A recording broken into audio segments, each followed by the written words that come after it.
ஆன்மீக நண்பர்கள் அனைவருக்கும் என்னுடைய அன்பான வணக்கம். புத்தாண்டு ராசி பலன் 2025. 2025ஆம் ஆண்டு விரைவில் தொடங்கவுள்ள நிலையில் இந்த புத்தாண்டில் ஒவ்வொரு ராசியை சேர்ந்தவர்களும் எந்த விஷயத்தில் கவனமாக இருக்க வேண்டும், யாருக்கெல்லாம் அனுகூலமும் நன்மைகளும் அதிகரிக்கும் என்பதை தெரிந்து கொள்வதோடு பிரச்சனைகளை நுண்ணறிவுடன் சரியான பரிகார வழிகாட்டுதல்களுடன் கடப்பது என்பதை தெரிந்து கொள்வோம். 2025 புத்தாண்டில் ஒவ்வொரு ராசி சேர்ந்தவர்களும் எந்தெந்த விஷயங்களில் எப்படி இருக்க வேண்டும், அதனை எப்படி கையாள வேண்டும் என பல்வேறு விதமான பலன்கள் குறித்து 12 ராசிகளுக்கும் இங்கு கொடுக்கப்பட்டுள்ளது. அது குறித்து இங்கு காண்போம். புத்தாண்டு என்றாலே சிறப்புதான். தற்போது 2025ஆம் ஆண்டு இனிதே தொடங்குகிறது. ஒவ்வொரு புத்தாண்டும் நல்ல முறையில் இருக்க வேண்டும் என அனைவரும் சிந்திப்பது சகஜம்தான். ஆனால் கிரகங்களின் மாற்றங்களை பொறுத்து அளவில் பல்வேறு விதமான சுப மற்றும் அசுப பலன்கள் அனைவருக்கும் உண்டாகும். 2025ஆம் ஆண்டில் ஜனவரி 4ஆம் தேதி புதன் பகவான் தனுசு ராசிக்கு பெயர்ச்சி. அதன் மூலம் தொடங்கி டிசம்பர் 29இல் மீண்டும் தனுசுவில் புதன் நுழைவதோடு முடிவடைகிறது. இந்த ஆண்டில் முக்கிய கிரகங்களான குரு பெயர்ச்சி, சனி பெயர்ச்சி, ராகு கேது பெயர்ச்சிகள் அடுத்தடுத்து நடக்க உள்ளன. கிரகங்களின் இந்த மாற்றத்தால் 12 ராசிகளுக்கு தனிப்பட்ட குடும்ப வாழ்க்கை மற்றும் தொழில், வேலை தொடர்பான விஷயங்களில் முன்னேற்றமும் பாதிப்பும் கலந்தே இருக்கும். அதிலும் குறிப்பாக சனி ராகுவின் இணைவு 50 நாட்கள் வரை நீடிக்க உள்ளதால் உடல்நல பிரச்சனை, புதிய நோய் தொற்று, வேலை தொடர்பான சிக்கல்கள் என வாழ்க்கையில் பல அம்சங்களை பாதிக்கக்கூடியதாக இருக்கும். 2025இல் நடக்கும் முக்கிய கிரக பயிற்சிகள். சனி பயிற்சி மார்ச் 29ஆம் தேதி சனி பகவான் கும்பராசியிலிருந்து பயிற்சியாகி மீனராசிக்கு பயிற்சியாகிறார். குரு பயிற்சி மே 14ஆம் தேதி புதன்கிழமை குரு பகவான் ரிஷப ராசியிலிருந்து மிதுன ராசிக்கு மாறவுள்ளார். ராகு கேது பயிற்சி மே 18ஆம் தேதி ராகு கும்பராசிக்கும் கேது சிம்ம ராசிக்கும் பயிற்சியாக உள்ளார்.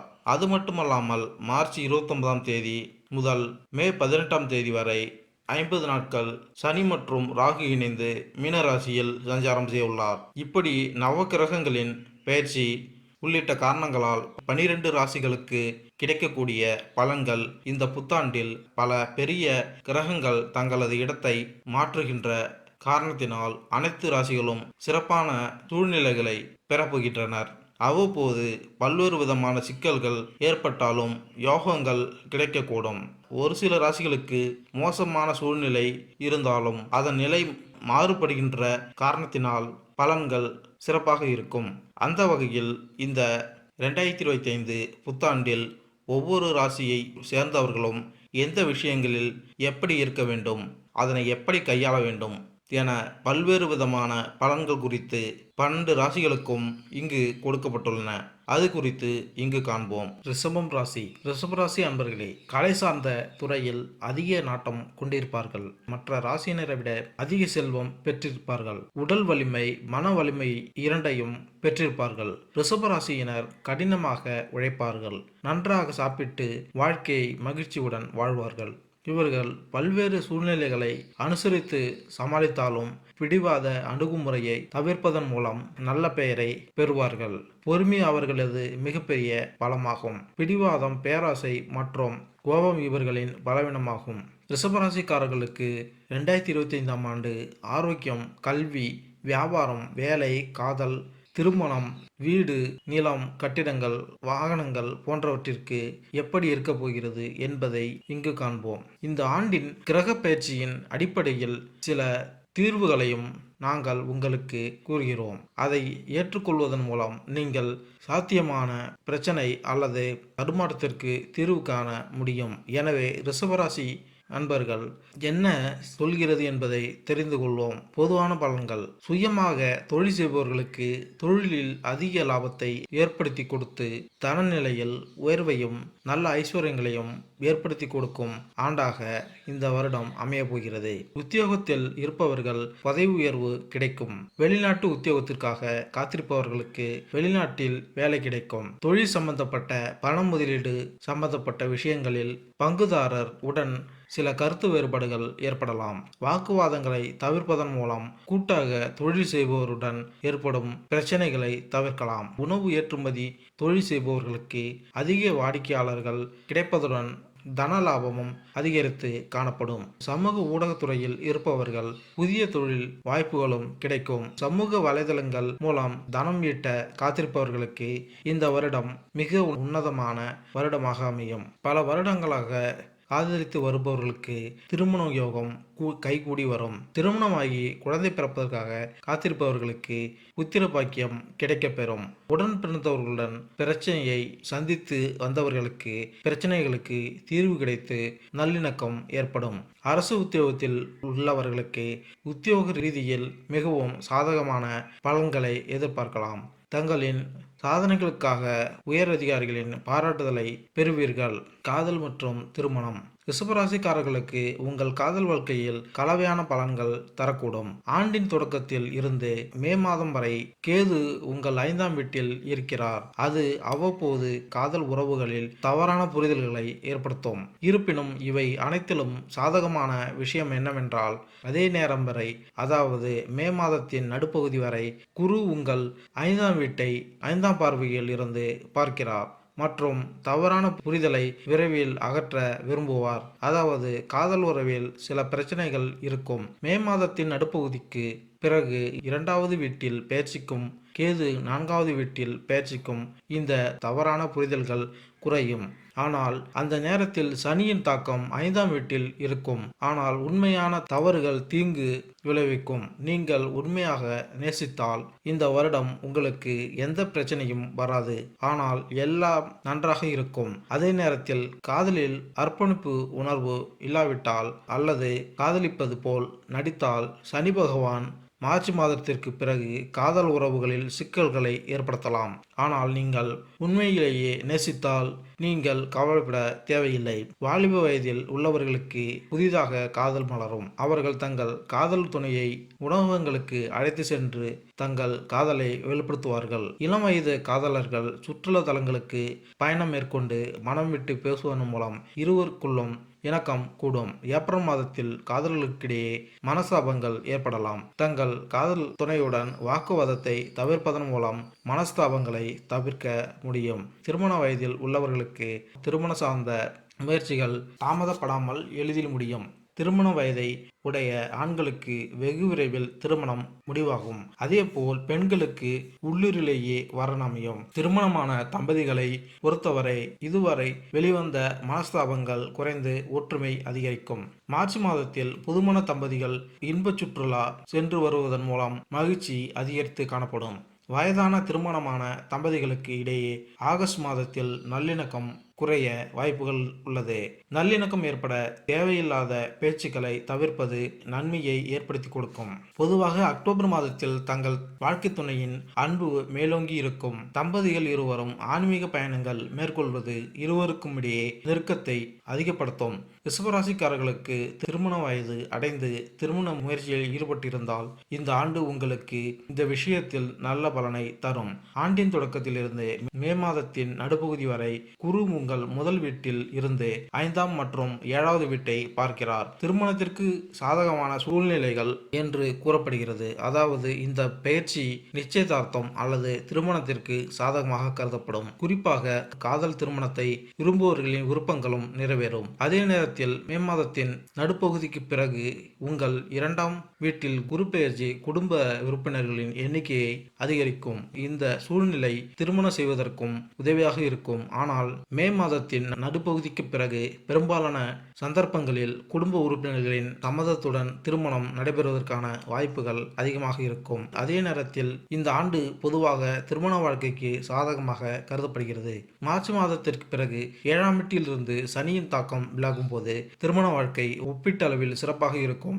வேலை இயந்திரவியல் துறையில் பொறியாளர்களாக வேலை செய்பவர்களுக்கு வேலை மாற்றம் ஏற்படும். மின்னணு பொறியாளர்களுக்கு வெளிநாட்டு வேலைவாய்ப்புகள் கிடைக்கும். அதிகரிக்கும். பொருளாதார துறையில் உயர் பதவியில் இருப்பவர்களுக்கு தலைமை பண்பு மேலோங்கி காணப்படும். உங்களுக்கு கீழ் பணிபுரியும் நபர்களிடம் திறமையாக வேலை வாங்குவீர்கள். ஏற்றுமதி மற்றும் இறக்குமதி தொழில் செய்பவர்களின் தகவல் தொடர்பு திறன் அதிகரித்து காணப்படும். அதன் மூலம் அதிக வாடிக்கையாளர்களை பெறுவதன் மூலம் தொழில் வளர்ச்சி அடையும். கணினி தொழில்நுட்பத் துறையில் பட்டய படிப்பு முடித்தவர்களுக்கு வன்பொருள் துறையில், நெட்வொர்க்கிங் துறையில் வெளிநாடுகளில் வேலை கிடைக்கும். தகவல் தொடர்பு துறையை சார்ந்த தொழிலதிபர்களுக்கு புதிய ஒப்பந்தங்கள் கையெழுத்தாகும். இணைய வணிகத்தை தொழிலாக கொண்டவர்கள் தங்கள் தொழில் மூலம் அதிக லாபத்தை ஈட்டுவார்கள். ரிஷபராசிக்காரர்களுக்கு 2025ஆம் ஆண்டு உங்களுக்கு வேலை பார்வையில் நன்றாக இருக்கும். உங்கள் 6ஆம் வீட்டில் அதிபதி சுக்கிரன் இந்த ஆண்டு உங்கள் வேலையில் உதவியாக இருக்க விரும்புவார். 10ஆம் வீட்டின் அதிபதி தொடக்கத்தில் இருந்து மார்ச் மாதம் வரை 10ஆம் வீட்டில் இருக்கிறார். இது வேலை அழுத்தத்தை அதிகரிக்கக்கூடும். ஆனால் வேலைகளை முடிக்க நல்ல வாய்ப்புகள் உள்ளன. உங்கள் வேலையில் உள்ள குறைபாடுகளை உங்கள் மேலதிகாரிகள் கண்டறிந்தாலும் நீங்கள் உள்நாட்டில் ஈடுபட்டு உங்கள் பணியில் மகிழ்ச்சியாக இருக்கலாம். மே மாதத்தின் நடுப்பகுதிக்கு பிறகு குரு பயிற்சி உங்கள் 6வது மற்றும் 10வது வீட்டை பாதிக்கும். இங்கிருந்து வேலையில் நல்ல பலன்களை பெறுவதற்கு வாய்ப்புகள் வலுவாக இருக்கும். நீங்கள் உங்கள் வேலையை மாற்ற விரும்பினால் இந்த ஆண்டு உங்களுக்கு சிறந்த வேலைவாய்ப்பை பெறுவதற்கு உதவியாக இருக்கும். உங்களின் சக ஊழியர்களின் சிலர் உங்களை பார்த்து போட்டி அல்லது பொறாமை கொண்டவர்களாக இருந்தாலும் இது உங்கள் வேலையில் குறிப்பிடத்தக்க எதிர்மறையான தாக்கத்தை ஏற்படுத்தாது. உங்கள் செயல்களில் ஏற்ற உங்கள் வேலையில் நல்ல பலன்களை தொடர்ந்து பெறுவீர்கள். வியாபாரம் ரிஷபராசிக்காரர்களுக்கு 2025ஆம் ஆண்டின் பெரும்பகுதி உங்கள் வணிக கண்ணோட்டத்தில் சாதகமான பலன்களை தருவதாக தெரிகிறது.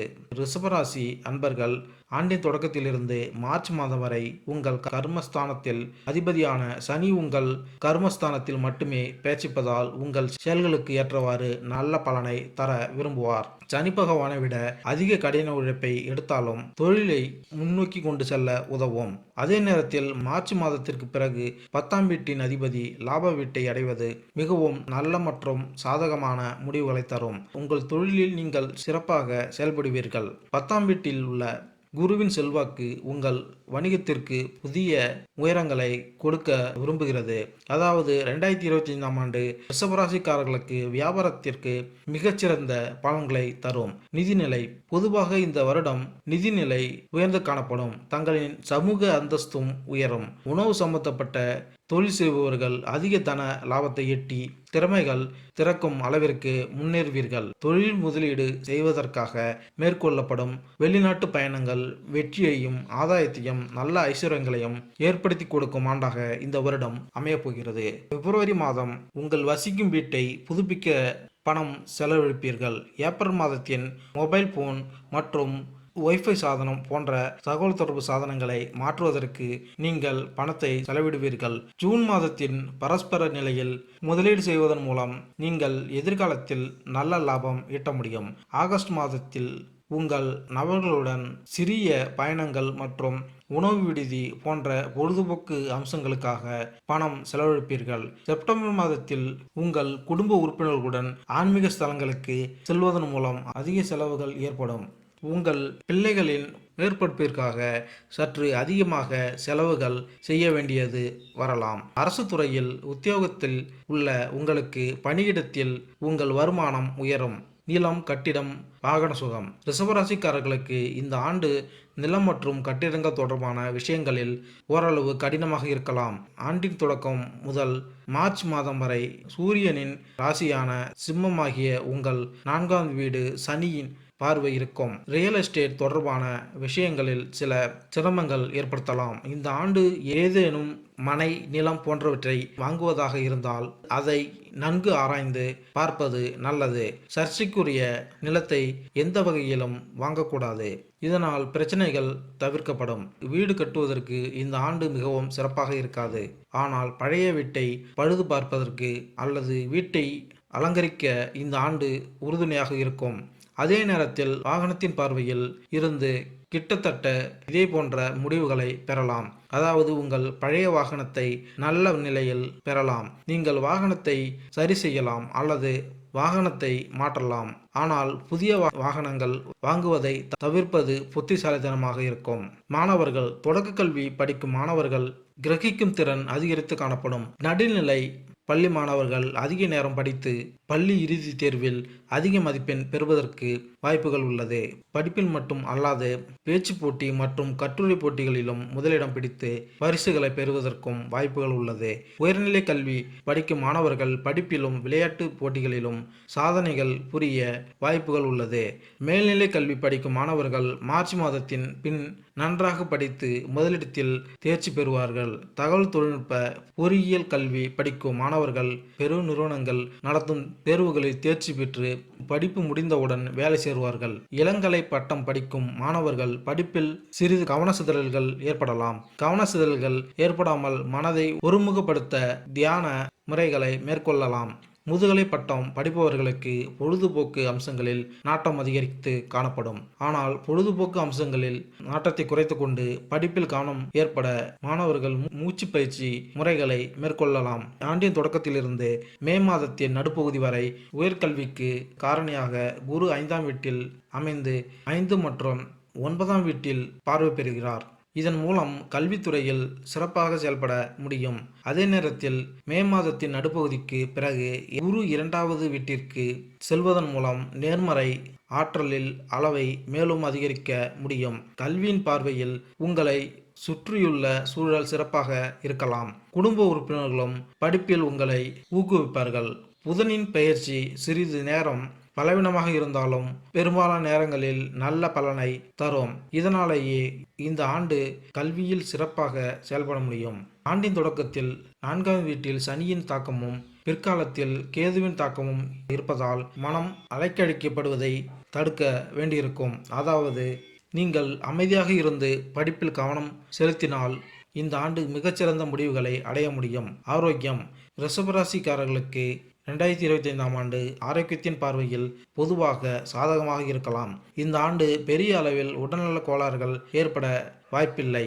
குறிப்பாக மார்ச் மாதத்திற்கு பிறகு சனி உங்கள் லாப வீட்டில் பெயர்ச்சிக்கும் போது பிரச்சனைகள் மேலும் குறையும். இருப்பினும் உடல்நல பிரச்சனைகள் முற்றிலும் நீங்காது. ஏனெனில் ஆண்டின் தொடக்கத்திலிருந்து மார்ச் மாதம் வரை சனி 4ஆம் வீட்டில் பார்வை பெறுவதால் இதயம் அல்லது நுரையீரல் தொடர்பான ஏதேனும் பிரச்சனைகள் உள்ளவர்கள் இந்த ஆரம்ப மாதத்தில் சில பிரச்சனைகளை சந்திக்க நேரிடலாம். ஆனால் அதன் பிறகு சனியின் தாக்கம் 4வது வீட்டிலிருந்து முடிவடையும். நாள்பட்ட மற்றும் நீர்க்கட்டி நோய்களை அகற்ற இது உதவியாக இருக்கும். மே மாதம் முதல் 4வது வீட்டில் கேதுவின் தாக்கம் தொடங்கும். எனவே இந்த காலகட்டத்தில் சிறிது முரண்பாடுகள் தொடரலாம். ஆனால் பெரிய பிரச்சனைகள் குறையும் என்பதால் நீங்கள் நிம்மதி பெருமூச்சு விடலாம். இது தவிர யோகா பயிற்சிகள் போன்றவற்றை தொடர்ந்து செய்து வந்தால் தூய்மையான மற்றும் சாத்வீக உணவுகளை உட்கொண்டால் மே மாதத்தின் நடுப்பகுதிக்கு பிறகு அனுகூலம் உங்கள் ஆரோக்கியத்தை மேலும் மேம்படுத்துவதற்கு உதவும் மற்றும் ஒப்பீட்டளவில் சிறப்பாக அனுபவிக்க முடியும். இந்த வருடம் சிறிது உடல் மற்றும் மனநலம் சார்ந்த விஷயங்களில் கவனமுடன் இருக்க வேண்டும். இந்த வருட ஆரம்பமான ஜனவரி மாதத்தின் சளி மற்றும் இருமல் போன்ற கபம் சார்ந்த வியாதிகள் உங்களை வாட்டி வதைக்கலாம். எனவே ஜனவரி மாதத்தில் சுகாதாரமான உணவு மற்றும் வைட்டமின் சி போன்ற சத்துக்கள் நிறைந்த உணவுகளை உட்கொண்டு உடல்நல குறைவிலிருந்து தங்களை பாதுகாத்துக் கொள்ளலாம். சுயமாக தொழில் செய்பவர்களுக்கு வேலைப்பளு காரணமாக மன அழுத்தம் மற்றும் தூக்கமின்மை பிரச்சனைகளும் ஏற்படலாம். மனச்சோர்வு மற்றும் தூக்கமின்மை பிரச்சனைகளுக்கு ஆழ்நிலை தியானம் மற்றும் யோகா போன்ற முயற்சிகளை தொடர்ந்து செய்வதன் மூலம் மேலே கூறிய பிரச்சனைகளிலிருந்து விடுபடலாம். நடுத்தர வயதை சார்ந்தவர்களுக்கு வயிறு மற்றும் குடல் சார்ந்த அஜீரண கோளாறு மே மாதத்தில் ஏற்படலாம். வெளியிலிருந்து துரித உணவுகளை தவிர்ப்பதன் மூலமும் குறித்த நேரத்தில் உணவுகளை எடுத்துக்கொள்வதன் மூலமும் அஜீரண கோளாறு உங்களை அடையாமல் பார்த்து கொள்ளலாம். வயது முதிர்ந்த பெண்களுக்கு கண் சம்பந்தப்பட்ட பிரச்சனைகள் வரலாம். சரியான நேரத்தில் கண் மருத்துவர்களிடம் சென்று சிகிச்சை எடுத்துக்கொள்வதன் மூலம் கண் சம்பந்தப்பட்ட பிரச்சனைகளில் இருந்து விடுதலையாவதற்கு வாய்ப்புகள் உள்ளது. பரிகாரங்கள் ஐஸ்வர்யங்கள் பெருக வெள்ளிக்கிழமை தோறும் மகாலட்சுமிக்கு நெய் தீபம் ஏற்றி வழிபாடு செய்து வரவும். படிப்பில் முன்னேற புதன்கிழமை தோறும் மகாவிஷ்ணு பகவானுக்கு பசு நெய் தீபம் ஏற்றி வழிபாடு செய்யவும். உத்தியோகத்தில் ஏற்றம் கிடைக்க சனிக்கிழமை தோறும் காலபைரவருக்கு நெய் தீபம் ஏற்றி வழிபாடு செய்யவும். மாட்டுக்கு தவறாமல் அல்லது முடிந்த போதெல்லாம் பரிமாறவும். உடலில் வெள்ளியை அணியுங்கள். 4வது மாதத்திற்கு 4 கிலோ அல்லது 400 கிராம் சர்க்கரையை கோவிலுக்கு தானமாக வழங்கினால் நன்மை உண்டாகும். மேலும் இந்த வீடியோ உங்களுக்கு பிடித்திருந்தால் லைக் பண்ணுங்க, கமெண்ட் பண்ணுங்க, மறக்காம சப்ஸ்கிரைப் பண்ணுங்க. நன்றி, வணக்கம்.